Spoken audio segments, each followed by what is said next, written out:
Okay, so yeah, so to kind of like finish that thought, is like I might do something if I'm invited to it. Like I was invited to one in July that was called Metal to Flash Fest, and I had a great time. I made a decent amount of money. I wasn't like one of my best shows, but I enjoyed it. So if it's something that I enjoy, or if I like the people, then I'll do a show. But I have completely detached from shows and markets and events from making me money, and I think that that's something that has shifted for a variety of reasons, not only with the economy, not only with like online and all of this other stuff. There's of so many fucking reasons for it, but markets are mainly for you to promote yourself and not necessarily to make money. And again, it depends. It depends. For me, I've noticed it's a lot more about showing the world who I am, introducing the world to my philosophy, my energy, my state of being. And it's just, it is, I don't know how I would word that any better.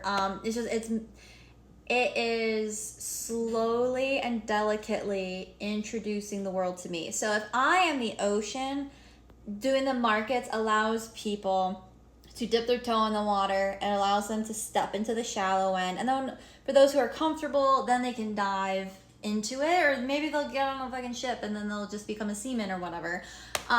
So that's kind of how I've understood markets is you're there for the right people at the right time. Like my free readings, I don't regret doing my free readings, and I never want to sound bitter about not making money for like the free readings that I offer. I only just recently started putting a tip jar out there, and that's because other people recommended it to me. But before, I didn't even expect people to tip me. And so like I firmly believe that I give the message that is necessary for the person. Like there's a reason for it, and I firmly like respect their, for whatever reason, their inability to pay. Like the energy exchange is fine. Like, and you struggle with that as like a person in America or just in modern society. Like money is like a big deal for everybody. So there's a lot of things that come up with it. And for me, it's like as long as I give the right person the right message, I don't want to worry about money with like the tarot readings. And the tarot readings have never been about making money. For me, where I get upset about not making money is when I don't sell candles. And it's usually because everyone's like, oh, they're so expensive. Or my books, because I self-publish them and I create them myself, so it's more expensive. They're like, these aren't really expensive. It's like, yeah, because I'm a one-woman show. So people aren't buying as much. So there's that. There's so many things. So the markets I would just use to promote yourself. And if you do consignment, it's because you want a place for people to have like an in-person touch, feel, smell, whatever, all the sensory things for your product.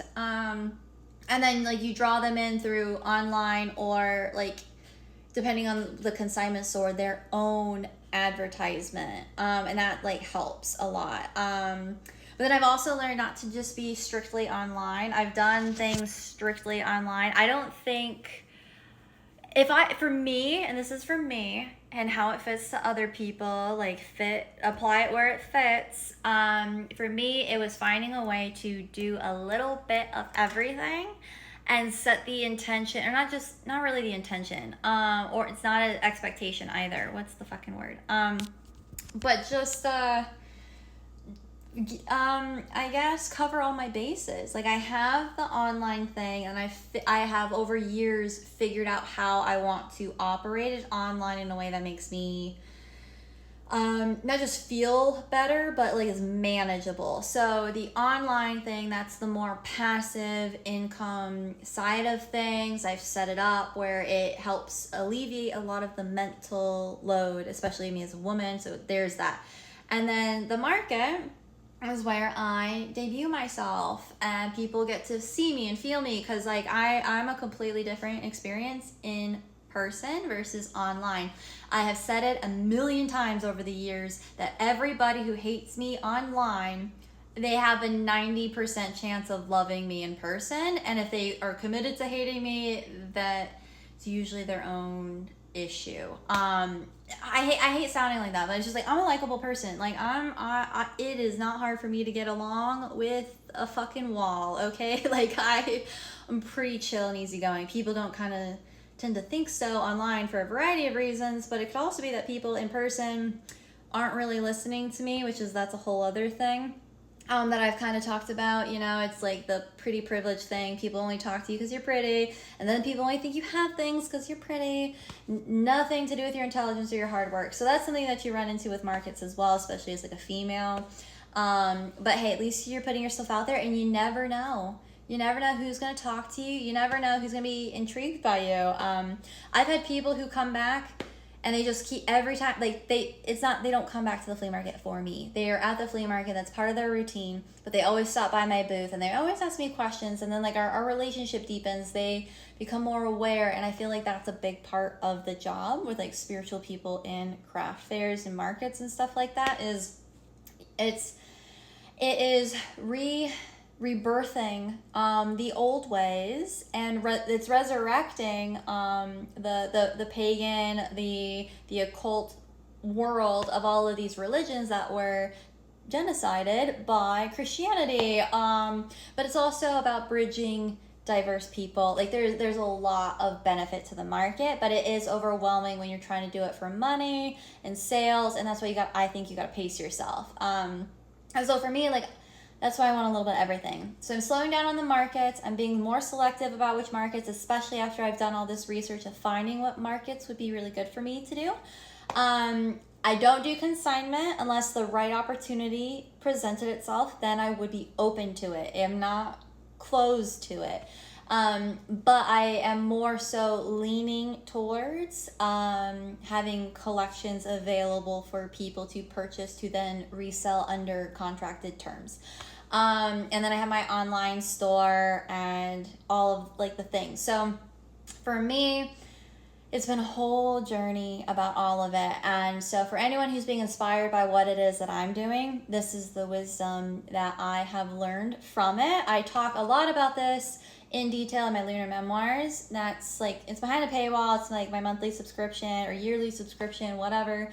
Then you can read all of the details where I dive into it. I try to reply to people here on TikTok, and then I'm doing my YouTube thing where I dive into all of this stuff. But on a much more like real deep personal level, if you want to read the day-to-day to help you pattern recognize within like astrology and other spiritual practices, and you could read those and then apply it to your own life and kind of just see how the journey is on a day-to-day, on a week-to-week, month-to-month scale, because it's definitely different. Because social media, you guys, you don't get to see all of the in the trenches work all the time. I'm pretty transparent. I do show a decent amount. I would hope, I try. It's not always perfect because I'm one person and I can only do so much. But I do share a lot of that deep work through my lunar memoirs to hopefully help people understand, like, yeah, so it might look great right now, but this is what it looked like on the day to day. And it's not, I don't want to be, it's not pessimistic, it's not negative, it's not anything. It's just like, that's the shadow work. That's why it's called the lunar memoir. It's the shadows. So that's the shadow element of it. And because of the deep shadow work that I do is the reason that it looks so bright and shiny and rainbows and butterflies and beautiful and all of the above. Here, where not just because I don't post for appearances, but like because I do that, then it naturally expresses itself in a brighter light online because I already did the written grounded work. So anyway, so that's just kind of like that's my story time about markets and consignment shops. And like I said, what I'm doing now is just kind of a little bit of everything, and it will keep continuing to fine tune itself. And so I think I got my website down. I understand where I'm at with markets, and now I understand where I'm at with consignment, and anything else that comes my way will just be a whole other learning process, and I will keep pivoting and adapting to all of these other things that are outside of my control, like the economy. But people aren't going to buy your product because it's a good product. anymore. They're going to buy their product because they want to support you with these unprecedented hard times. So show people who you are and allow people to support you. And I think that is my best advice for small businesses now moving forward.